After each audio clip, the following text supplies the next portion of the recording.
Shalom semua keluarga besar BMC New York dan semua yang menyaksikan, baik yang di Amerika maupun yang ada di Indonesia. Dimanapun Anda menyaksikan program ini, doa saya biar kita makin cinta Tuhan, makin kenal Tuhan, dan kita semakin menjadi berkat.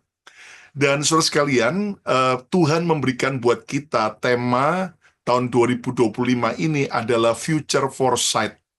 Dan ini berbicara tentang kita harus siap menghadapi masa depan.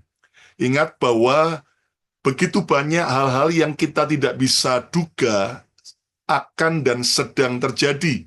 Dunia penuh dengan ketidakpastian. Dunia penuh dengan begitu banyak dan cepatnya perubahan.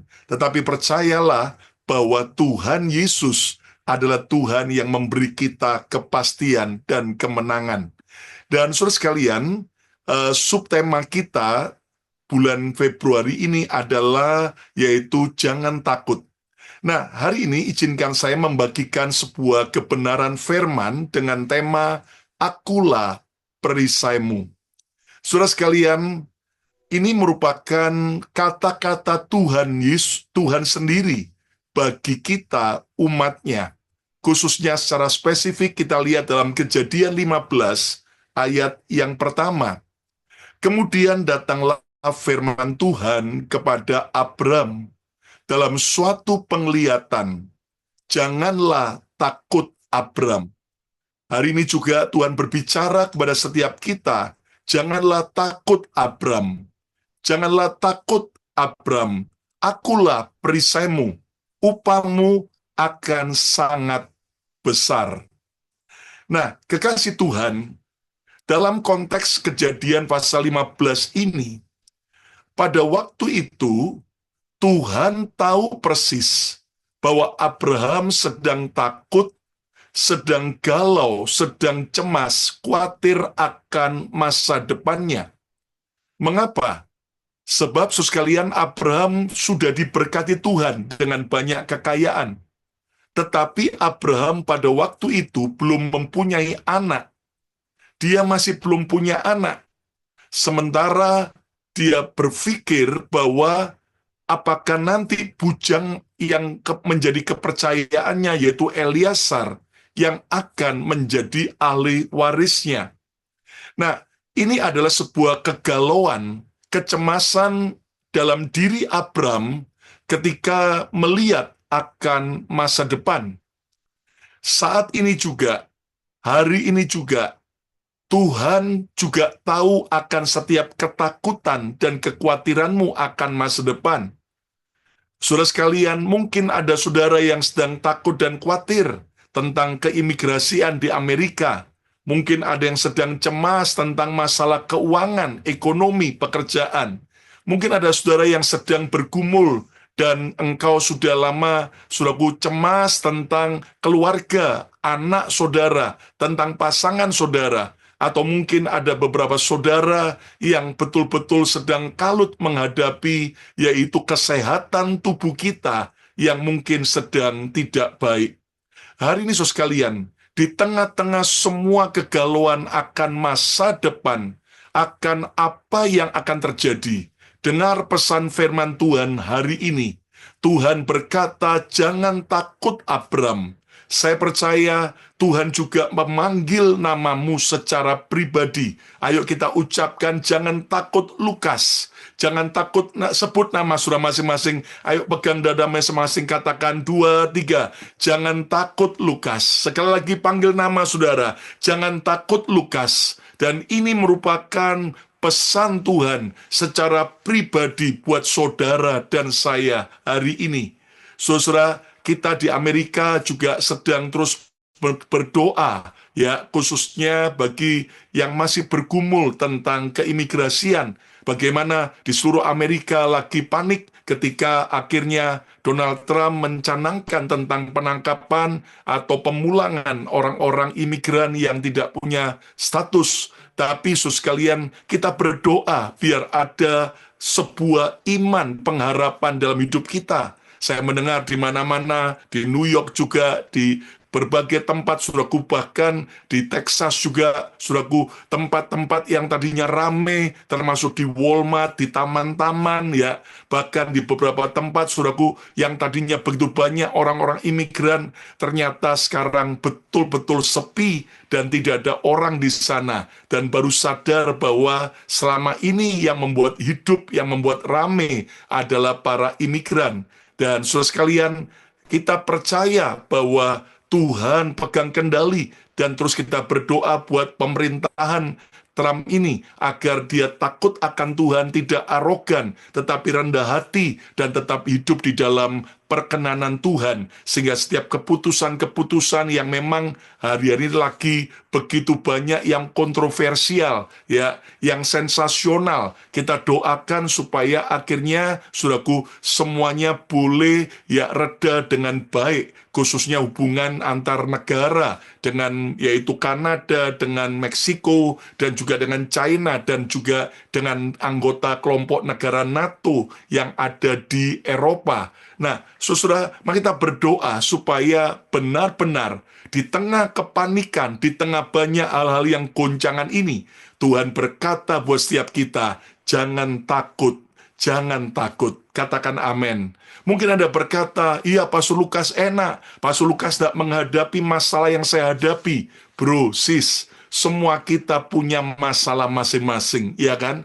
Saudara minimal menanggung masalah Anda sendiri, tapi saya sebagai gembala, ya kan? Pastor Yongki juga menanggung bukan cuma masalah sendiri, masalah jemaat, ya saudara. Makanya kita harus belajar, ya, membawa beban itu ke Tuhan, ya. Makanya supaya kita tambah kuat, bukan cuma beban pribadi, bukan cuma beban jemaat, ya kan? Tapi juga angkat beban, supaya muscle kita, ya, otot kita nggak sampai kropos, tulang kita nggak sampai kropos. Nah, jadi Tuhan mau kita belajar untuk tidak takut dalam menghadapi hidup ini, dalam menghadapi masa depan, ya. Nah, apa alasan saya tidak boleh takut, tidak boleh khawatir akan masa depan? Izinkan saya membagikan dari peristiwa Abraham ini. Ada 3 alasan kita tidak boleh takut dan khawatir akan masa depan. Lihat Kejadian 15 ayat pertama lagi. Kemudian datanglah firman Tuhan. Datanglah firman Tuhan. Yang datang apa? Firman Tuhan kepada Abraham dalam suatu penglihatan. Saudara sekalian, mari kita lihat bahwa disinilah alasan kenapa Abraham tidak boleh takut. Karena firman Tuhan datang kepadanya dalam penglihatan. Saudara sekalian, ingat bahwa sang firman itu siapa? Sang firman itu adalah Yesus sendiri. Katakan amin.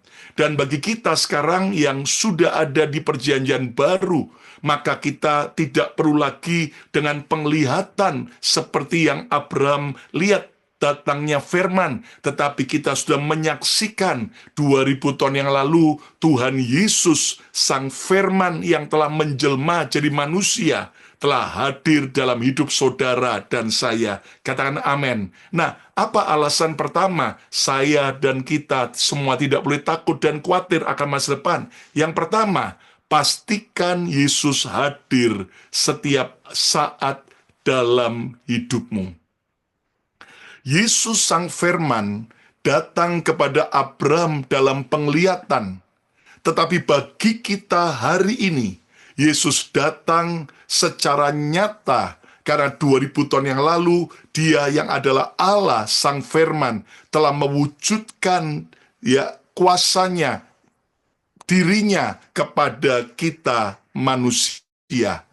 Tahukah Anda bahwa kehadiran Yesus akan mengusir setiap ketakutan dan kekhawatiran? Saudara, ada banyak orang berkata, kenapa Allah perlu menjelma jadi manusia? Jawabannya gampang, karena yang mau diselamatkan manusia. Amin. Ya, Tuhan tidak menjelma jadi pohon, tidak menjelma jadi binatang, tapi jadi manusia, karena yang Tuhan mau selamatkan adalah kita manusia. Nah, Tuhan kan maha kuasa. Kalau kita manusia mau jadi Tuhan, nggak bisa. ya kan? Tapi kalau Tuhan mau jadi manusia, Tuhan mau menjelma jadi apa saja, dia bisa, karena dia maha kuasa. Nah, hari ini saudaraku, kita bersyukur kalau kita sudah percaya Yesus. Pastikan bahwa Yesus hadir setiap saat dalam hidupmu. Kehadiran Yesus akan mengusir setiap ketakutan dan kekhawatiran. Ingat bahwa dia adalah terang dunia. Maka kegelapan, semua kegalauan, semua ketidakpastian akan sirna karena ada Yesus sang terang yang hadir dalam hidup kita. Ingat, dia adalah roti dari sorga. Maka ketika kita dalam keadaan kelaparan, kita dalam keadaan saudaraku putus asa, maka saat Yesus hadir, dia memberikan kekenyangan, dia memberikan kepuasan. Yesus adalah air hidup. Maka kalau kita haus dan kita tidak pernah yaitu puas dalam hidup ini, waktu Yesus datang, maka kita mendapatkan kepuasan yang sejati. Yesus adalah pintu, dia jalan. Artinya saat hidup kita lewati masa-masa sulit, dalam keadaan jalan buntu, percayalah saat Yesus hadir, maka jalan keluar, solusi, bahkan jalan kemenangan akan dia berikan. Katakan amin. Nah, pertanyaannya sekarang, apakah setiap hari Anda dan saya mengalami dan menikmati kehadiran Yesus? Nah, ini loh, saudaraku, persoalannya. Ada banyak hamba Tuhan, ya, ternyata tidak setiap hari mengalami dan menikmati kehadiran Tuhan. Ada banyak anak-anak Tuhan, pelayan Tuhan, orang Kristen yang sudah bertahun-tahun, ternyata tidak setiap hari mengalami dan menikmati kehadiran Yesus. Mereka hanya menikmati saat mereka hari Minggu ke gereja. Mereka menikmati kehadiran Yesus waktu mereka sedang ada dalam pelayanan, dalam ibadah. Nah, Tuhan mau setiap hari saya dan saudara mengalami, menikmati kehadiran Yesus. Ingat, kekristenan tidak hanya bicara soal ibadah. Kekristenan tidak hanya berbicara pada waktu kita di gedung gereja. Kekristenan adalah kehidupan sehari-hari, di mana kita mengalami Yesus dalam saat kita bekerja. Kita bisa menikmati kehadiran Yesus pada saat kita di rumah, dimanapun kita berada. Dan tanda orang yang mengalami kehadiran Yesus itu sama seperti dua murid di Emmaus yang akhirnya bisa bercakap-cakap dengan Yesus dan hati mereka berkobar-kobar kembali. Saudara, mana buktinya? Mari kita lihat Lukas 24 ayat 31-32. Ketika itu terbukalah mata mereka yang tadinya tidak tahu itu Yesus, karena Yesus sudah mati dan mereka dengar katanya bangkit. Dua murid ini dari Yerusalem menuju ke Emmaus dalam keadaan putus asa. Tetapi ketika Yesus hadir dalam perjalanan mereka, ketika itu terbukalah mata mereka dan mereka pun mengenal dia, mengenal Yesus. Nggak cuman tahu Yesus, bukan cuman mendengar tentang Yesus, tapi mengenal Yesus. Tetapi Yesus lenyap dari tengah-tengah mereka. Ayat 32, mari baca bersama, 2, 3. Kata mereka seorang kepada yang lain, bukankah hati kita berkobar-kobar ketika Yesus berbicara dengan kita di tengah jalan, dan ketika ia menerangkan kitab suci kepada kita. Wow, keren sekali saudaraku. Ternyata tanda Yesus hadir dalam hidup kita, maka hati kita yang sudah loyo, semangat kita, cinta kita akan Tuhan dan sesama, mulai kembali berkobar-kobar, kembali menyala-nyala. Bahkan kita bisa bercakap-cakap dengan Yesus. Dan inilah yang Tuhan mau kita alami setiap hari. Pastikan bahwa Yesus hadir dalam hidup saudara. Bukan hanya, saudaraku, waktu kita lagi punya persoalan, tapi saat kita sukses juga. bukan hanya pada waktu kita sukses, tapi waktu di lembah-lembah kekelaman pun, biar kita mengalami kehadiran dan kuasa Yesus. Saudara, saya baru balik dari pelayanan di Indonesia dan juga sempat mampir 3 hari ke Turki, Istanbul. Saudara, di sana kita sedih sekali. Kenapa? Karena Turki atau Istanbul tadinya adalah pusat daripada kekristenan, kegerakan. Kenapa, saudaraku? Karena orang Kristen pertama kali disebut itu ada di Antioquia. Dan Antioquia itu ada di mana? Di Turki. Ya, bahkan Rasul Paulus itu asalnya dari, yaitu saudaraku, Tarsus. Dan Tarsus itu di mana? Di Turki juga. Dan Anda tahu sekalian, bahkan 7 jemaat di kitab Wahyu pun itu ada di mana? Di Turki. Istanbul, saudaraku, itu ada sebuah tadinya gereja yang cukup besar sekali. Namanya Hagia Sophia. Dan Anda tahu, saudara, ternyata, saudaraku, itu adalah pusat daripada kekristenan, di mana ada 2 pusat, yaitu yang pertama di Roma, Vatikan, dan yang kedua di Istanbul, saudaraku, di Turki itu, saudaraku. Dan kalau di Roma itu adalah Katolik, sementara yang di Istanbul itu adalah yaitu Ortodok. Dan itu adalah pusat kekristenan pada zamannya. Tapi sayang sekali, ketika saya masuk, saudaraku, ke Hagia gereja, Hagia itu, saudaraku, Hagia Sophia, ternyata sekarang sudah jadi masjid, saudaraku. Kenapa? Karena sejak Kaisar Ottoman ya menguasai, ya Islam menguasai Turki, maka saudaraku mulai banyak perubahan-perubahan. Bahkan saudaraku, akhirnya saya melihat bahwa di situ, saudaraku, yang tadinya orang menyembah Yesus, akhirnya saudaraku mereka justru menyembah yang lain. Bahkan ada beberapa patung Yesus atau lukisan Yesus yang menghadap ketika mereka sedang sembahyang, itu ditutupi dengan yaitu saudaraku kain putih supaya tidak kelihatan lagi. Nah, Anda tahu saudaraku, sedih sekali. Kenapa? Karena ada beberapa gereja-gereja yang akhirnya justru sudah padam dan akhirnya kehilangan orang, kehilangan jemaat, tidak lagi berkobar-kobar, tapi malah justru jadi tempat untuk ibadah agama lain. Hari ini, saudaraku, jangan jadi Kristen yang padam, jangan jadi Kristen yang cuma tahu tentang Yesus, tapi mari kita ngalami Yesus, mengenal Yesus secara pribadi tiap hari. Saudara, Anda nggak bisa menggantungkan hidupmu kepada pendeta. Memang perlu penggembalaan, tapi engkau harus berjalan juga dengan Tuhan tiap hari. Katakan amin. Orang tua kita perlu mendampingi anak-anak kita, tapi izinkan ada kalanya anak-anak kita bisa berjalan sendiri, ngalami Tuhan Yesus sendiri. Ya, kenapa? Karena kita harus beri space untuk anak-anak kita juga mengalami Yesus secara pribadi. Dan saya tahu, saudaraku, inilah masanya, di masa ketidakpastian, masa goncangan, masa kesukaran, masa kelesuan ekonomi. Ini waktunya kita makin ngalami kehadiran Yesus. Dan kehadiran Yesus akan mengubah hidup kita. Ketakutan diusir jadi iman, percaya, dan penuh pengharapan. Yang setuju katakan, aku mau ngalami Yesus setiap hari. Amin. Alasan yang kedua, kita tidak boleh takut dan khawatir akan masa depan. Balik Kejadian 15 ayat pertama. Dikatakan kemudian, datanglah firman Tuhan kepada Abram dalam suatu penglihatan.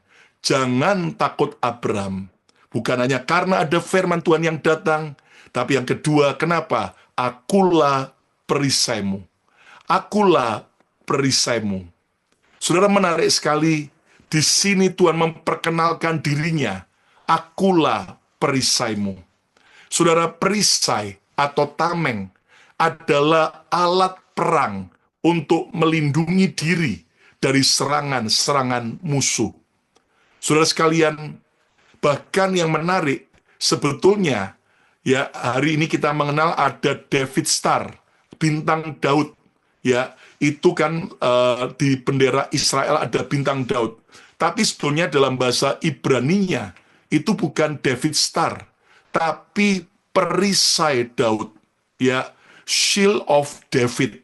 Saudara, ini menunjukkan bahwa sebetulnya Tuhan itu menyatakan diri sebagai perisai. Nah, bagi kita zaman modern ini yang tidak pernah terlibat dalam perang secara suraku tradisional, mungkin kita tidak terlalu mengerti. Tetapi kalau Anda lihat dalam museum-museum, ya, peperangan pada zaman kuno, maka kita tahu, suraku, bukan hanya pedang, tombak, panah yang diperlukan, tapi juga perisai. Kenapa? Kita nggak hanya cuma menyerang musuh, tapi juga kita harus bisa menangkal setiap serangan musuh. Nah, yang menarik, saudaraku, Tuhan sendiri berkata kepada Abram dan juga kepada kita yang percaya pada Yesus, "Akulah Tuhanlah perisaimu." Apa artinya? Yang kedua, kita nggak perlu takut karena tersedia perlindungan dan penjagaan Tuhan yang ajaib. Amin. Kenapa? Karena kita dijaga dan dilindungi Tuhan seperti biji mata Tuhan. Bro, sis, percayalah, ya, Tuhan itu perisai kita. Kita dijaga, kita dilindungi seperti biji mata Tuhan. Amin. Lihat Lukas ulangan 32 ayat yang ke-10. Dikatakan, didapatinya dia, Yakub, di suatu negeri, di padang gurun, didapatinya di tengah-tengah ketandusan dan auman padang belantara. Perhatikan, dikelilinginya dia, Israel dikelilingi Tuhan, dan diawasinya, dan dijaganya, sebagai apa? Biji mata Tuhan. Haleluya. Ayat ini memberikan sebuah kepastian buat kita. Tuhan adalah penjaga Israel. Tuhan penjaga kita yang tidak pernah tertidur. Seperti Raja Wali, saudaraku, induknya waktu yaitu menjorokkan anaknya untuk bisa terbang. Ternyata, saudaraku, itu induk nggak tinggal diam. Dikelilingi, diawasi, dijaga seperti biji matanya. Dan kalau kita mengerti ini, ayo kita tidak takut lagi. Memang kita nggak boleh lengah dengan masa-masa sukar ini. Kita harus waspada, tapi jangan izinkan engkau ketakutan. Kenapa, saudaraku? Ya, mungkin ada beberapa saudara yang sudah beberapa saat ini penuh kecemasan, ya kan? Sampai sulit tidur. Ayo bangkit kembali. Ayo kita kembali percaya dalam Yesus ada perisai, ada perlindungan. Ingat Yesus berkata, satu helai rambut kepala kita pun kalau tidak kehendak Tuhan tidak mungkin jatuh. Jadi kalau Tuhan izinkan jatuh, apalagi rontok semua, saudara harus percaya itu sudah memang kehendak Tuhan, ya. Jadi mari kita belajar supaya saudara tidak lagi takut, ya. Waktu saya pulang balik ke Amerika, ke Philadelphia dari Turki, beberapa teman tanya sama saya, "Pak Lukas, gimana sudah pelajari tentang implant rambut?" Rupanya Turki itu terkenal yaitu implant rambut, saudara, ya, di mana dari rambut yang mungkin bagian yang masih banyak yaitu dipindahkan ke bagian yang sudah tidak ada rambut atau kurang rambut. Dan katanya Turki yang paling bagus sekarang ini, dan Turki katanya yang paling murah. Lalu ada teman cerita, waduh, saya di Amerika ngerjakan, itu satu helai, ya, diambil dari belakang, dirobek gitu, lalu kemudian diambil satu-satu sampai akarnya, dimasukkan, tancepin. Sudah bayangin, satu tancepan itu $6. Ya, satu helai rambut itu $6. Lalu saya tanya, jadi kamu waktu nancep berapa? Sekitar 1.500 rambut, ya. Dari sudah belakang ditancep 1.500. Lu ada bisa bayangin. Jadi paling tidak kamu berapa? Ya, totalnya habisnya $10.000 lebih. Alamak, ya kan? Katanya dia dengar di Turki lebih murah. Waduh, saya nggak tanya. Dan pernah ada juga teman hamba Tuhan lain cerita di Turki dia lakukan. Dia berkata, sakitnya bukan main. Sudah dikasih obat bius tapi juga sakitnya bukan main, ya. Makanya saya waktu di sana, di airport, di jalan, di mall, kok lihat, ya, ada orang-orang pria yang botak atasnya, lalu belakangnya ini sudah kok kayak dikasih perban putih, isolasi putih semua. Terus saya tanya sama tour guide-nya, ini kenapa kok kayak begitu? Oh, itu rambut yang di sini sedang dilepas sama lab-nya, lalu dikembangkan supaya nanti baru kalau sudah siap, baru akan ditancapkan ke atas. Oh, saudara-saudara, itu benar-benar rasanya. Ya, dan makanya ayo kita belajar percaya. Kalau rambut kita di atas kepala saja, Tuhan hitung semuanya. Kan Yesus berkata, semua terhitung. Bayangin, saudaraku. Apalagi kita ngerti itu. Kita nggak perlu takut. Sudahlah, percaya. Kalau memang Tuhan tetap lindungi kita. Biar 10.000 di kanan, kiri kita rebah. Kalau itu tidak menjadi bagian kita, nggak akan mungkin. Karena Tuhan yang melindungi kita. Amin, saudaraku. Dan percayalah, begitu banyak kesaksian orang-orang yang dilindungi Tuhan, dijagai Tuhan. Ayo hari ini, percayalah masih ada pelayanan malaikat. Ya, nggak cuman itu di zaman Alkitab, sampai hari ini pun ada pelayanan malaikat, di mana kita tahu bahwa ada malaikat penjaga kita yang Tuhan bisa kirimkan, dan Tuhan kirimkan untuk menjaga kita. Dan saya percaya, saudaraku, bahwa kita tidak boleh takut lagi.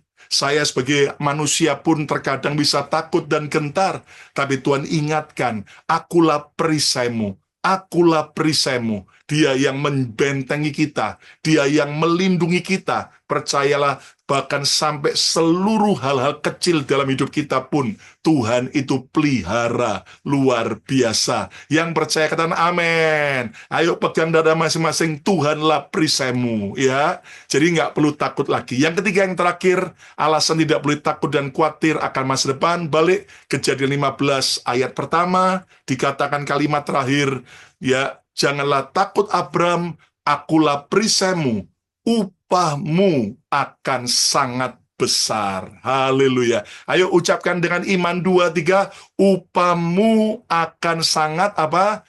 Besar. Ya, upah itu bicara apa? Pahala atau bonus atau akibat, ya kan? Upahmu menggambarkan Tuhan itu sudah menyediakan segala yang terbaik bagi Abram dan bagi kita semua. Nah, ini berbicara yang ketiga, yang terakhir, mengapa kita tidak boleh takut? Karena penyediaan Tuhan selalu nyata. Next, penyediaan Tuhan selalu nyata. Amin, saudaraku. Percayalah, di tengah krisis separah apapun, Tuhan sanggup memeliharamu dengan ajaib. Saudara-saudara, ayo jangan sibuk cari pendeta maupun cari orang kaya saat mengalami krisis.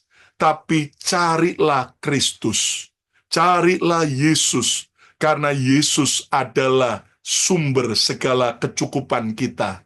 Saudara, doakan nanti dalam beberapa minggu ke depan akan launching ya lagu Jehovah Jireh, di mana itu lagu ya yang Pastor Frankie Kuncoro dapatkan waktu retreat di BMC di Amerika, dan itu adalah lagu sesuai dengan tema kita tentang future foresight, masa depan sungguh ada. Kemarin di Jakarta saya sudah rekaman dengan Pastor Frankie Kuncoro, duet ya, dan doakan nanti dalam beberapa hari ke depan akan dipublish melalui Impact Musik, dan saya yakin akan jadi berkat besar bagi banyak orang. Karena lagu itu betul-betul menguatkan dan jadi rema. Dan mari kita belajar di tengah-tengah kondisi apapun, sesukar apapun, Yesus itu Jehovah Jireh. Dia Tuhan yang menyediakan. Bahkan sebelum kita minta pun, bahkan di luar jangkauan dugaan kita, dia sudah sediakan. Ini nggak pun cuma bicara soal keuangan ya, tapi dalam segala area kebutuhan yang kita alami. Saudaraku, di tengah krisis separah apapun, Tuhan sanggup memelihara hidupmu dengan ajaib. Ya, tapi sayangnya, nah ini sayangnya, kita harus belajar dari kelemahan Abram juga.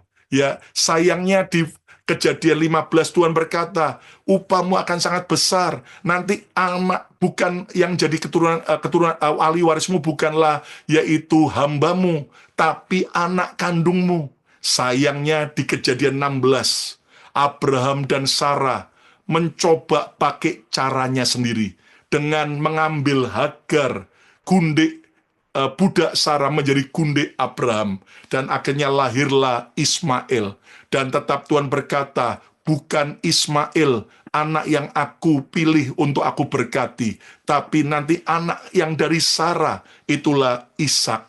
Saudara, terkadang iblis menyodorkan jalan pintas untuk kita akhirnya bisa disimpangkan dari rencana Tuhan. Hari ini jangan ikuti caramu sendiri, karena engkau bisa keliru seperti Abraham mengambil Hagar atas usul Sarah, dan itu menjadi petaka sampai hari ini. Karena Anda tahu keturunan Ishak dan Ismail terus ada masalah. Nah, tetapi belajarlah ikuti cara Tuhan, bukan cara daging kita. Hari ini mungkin ada saudara yang sedang dalam pernikahan yang tidak baik-baik saja. Caramu mungkin maunya pisah, maunya tinggalkan, tapi belajar ikuti cara Tuhan untuk Anda terus berada dalam kehendak Tuhan. Mungkin ada saudara yang sedang kesulitan ekonomi, mungkin ada shortcut yang iblis tawarkan untuk Anda kerja nggak jujur, untuk mencuri atau korupsi atau mengambil yang bukan hak saudara. Jangan ikuti cara daging kita, tapi ikuti cara Tuhan. Mungkin ada saudara yang digoda untuk bisa sembuh dari penyakit ketika ada alternatif dukun atau alternatif kuasa gelap. Hari ini jangan ikuti semua tawaran dunia, tapi ikuti cara Tuhan. Kenapa? Filipi 4 ayat 19 sebagai ayat yang terakhir. Mari kita baca bersama Filipi 4 ayat 19. 1, 2, 3. Allahku akan memenuhi segala keperluanmu menurut kekayaan dan kemuliaannya dalam Kristus Yesus. Ulangi lagi yuk, dengan iman. Katakan 2, 3. Allahku akan memenuhi segala keperluanmu menurut kekayaan dan kemuliaannya dalam Kristus Yesus. Amin, amin. Coba Anda renungkan, pikirkan betapa kaya dan mulianya Yesus. Wow, Dia punya segala-galanya. Dia punya semua alam semesta. Betapa kaya dan mulianya. Dan ayat ini mengingatkan Tuhan kita itu akan memenuhi segala keperluan saudara. Bukan menurut yaitu kekayaan kita. Bukan menurut yaitu kekayaan raja atau presiden, tapi menurut kekayaan dan kemuliaan Kristus Yesus. Percaya, jadikan Yesus Kristus itu sumber berkatmu, bukan tempat engkau bekerja. Tempat engkau bekerja mungkin satu saat bisa rame, bisa sepi. Tapi kalau Kristus Yesus jadi sumber berkatmu, percayalah, Dia selalu akan buka jalan berkat. Katakan amin. Percayalah bahwa gereja ini bukan milik kita, tapi milik Kristus. Dan kalau ini milik Kristus, maka Dia yang akan yaitu bertanggung jawab memenuhkan segala keperluan kita. Ayo sembahyang, ya, khususnya buat BMC New York. Allah sanggup mencukupkan keperluan BMC New York, terutama untuk tempat ibadah onsite minggu pagi. Amin. Ayo, saya kok tergerak. Kita percaya dalam tempo dekat ini, Tuhan akan buka jalan, Anda akan dapat tempat ya untuk bisa ibadah minggu pagi. Amin. Nggak cuma minggu sore. Kenapa? Allahku akan memenuhi segala keperluanmu, termasuk gedung gereja, tempat ibadah, menurut kekayaan dan kemuliaannya dalam Kristus Yesus. Kalau ada saudara yang hari ini masih jomblo, belum punya pasangan, ayo imani, nggak perlu takut lagi. Allahku akan memenuhi segala keperluanmu untuk dapat jodoh yang terbaik menurut kekayaan dan kemuliaannya dalam Kristus Yesus. Bisa Tuhan kirim pakai SQ datang, ya kan? Atau ternyata nanti berbagai macam cara. Tuhan itu pokoknya ajaib. Amin. Saya dengan istri seringkali terkagum-kagum dengan Tuhan. Ya, minggu lalu istri saya cerita dia meeting dengan yaitu tim pelayanan anak kita. Kita tim BKC di villa sempat ngalami goncangan. Kenapa? Karena beberapa koordinatornya ada yang sakit ya. Tapi ada satu juga ya, Ibu Anastasia dipanggil Tuhan ya karena kanker. Dan saudara, dalam keadaan begitu jujur, secara manusia saya itu pernah sampai mikir, wah, kita harus cari Pastor Kit untuk hire dan sebagainya. Sampai saya ngobrol dengan Pastor Mark McClendon yang CBN dari Indonesia, dia punya anak kuliah. Saya bilang, gimana kalau dia saja? Sempat dia datang ke villa anaknya, saudaraku, tapi setelah dia doa, katanya dia callingnya beda. Waduh, secara manusia. Tapi kita tetap percaya, Tuhan tolong, Tuhan tolong. Anda tahu nggak? Tuhan itu ajaib. Justru ketika kita percaya Yesus Jehovah Jireh, Tuhan tuh kirimkan orang-orang dengan cara ajaib. Bahkan, saudaraku, hari ini tim BKC kita di Philadelphia itu sampai kumpul sekian banyak orang-orang. Ketika Hendra yang main gitar dipanggil Tuhan, yang biasanya melatih anak-anak di BKC. Kita juga sedih, tapi kita percaya Tuhan, biar Tuhan buka jalan. Kirimkan Tuhan pengganti Hendra. Saudara, hari ini Tuhan sudah kirimkan pengganti Hendra, tapi bukan laki, tapi wanita, saudaraku ya. Dan dia wanita ini, saudaraku, main gitarnya jago sekali. Bahkan dia bisa nyiptakan lagu. Dan ternyata dia adalah anak seorang rektor dari UPH yang ada di Jakarta, Tangerang, saudaraku. Dan dia betul-betul mau punya hati melayani. Aduh, saya bersyukur. Debbie Tuhan kirim. Bahkan juga akhirnya ada, saudaraku, anak jemaat yang lahir di sini yang sudah pulang. Ya, tiba-tiba setelah sudah cukup umur, dia balik kembali, ya, kakak adik, ya, Christian dan Rachel. Akhirnya sekarang juga bisa menjadi koordinator BKC, ya. Lalu juga, saudaraku, baru saja, ya, ada beberapa yang lain Tuhan kirim, ada beberapa ibu-ibu, ya, yang juga punya anak kecil, akhirnya mereka komitmen. Kita doa, baru juga ada seorang wanita yang dari Indonesia, ternyata dia lulusan daripada sekolah untuk guru dan anak-anak dan sebagainya, dan dia rindu ikut melayani. Jadi percayalah, percaya deh, ya, Tuhan itu akan cukupkan, Tuhan akan sediakan, makanya andalkan Tuhan. Nah, kalau BMC New York kurang perlu apa? Ayo sembahyang, percaya, ya, tahun ini Tuhan akan memberikan yang terbaik, baik tempat ibadah minggu pagi, ya kan, dan juga mungkin perlu lagi pemain musik kah, worship leader kah, kita juga sembahyang sama, kita semua menghadapi, saya sembahyang Tuhan perlu WL yang baru, nggak cuman yang sudah mulai senior, ya kan, tapi juga yang masih lebih muda, pemain musik dan sebagainya. Tuhan akhirnya nanti Tuhan kirimkan dengan cara ajaib, ya. Jadi kita belajar yuk, nggak usah takut lagi. Asal kita mau jadikan Yesus sumber berkat kita. Krisis bersama Kristus berubah menjadi mujizat. Percayalah, hidup yang berat jika ditambah K di tengahnya, maka berat berubah jadi berkat. Dan huruf K itu adalah Kristus. Yesus Sang Firman sanggup mengadakan apa yang tidak ada menjadi ada. Karena Yesus adalah Jehovah Jireh. Yang percaya dia Jehovah Jireh, ayo tepuk tangan yang meriah bagi Tuhan Yesus. Amin.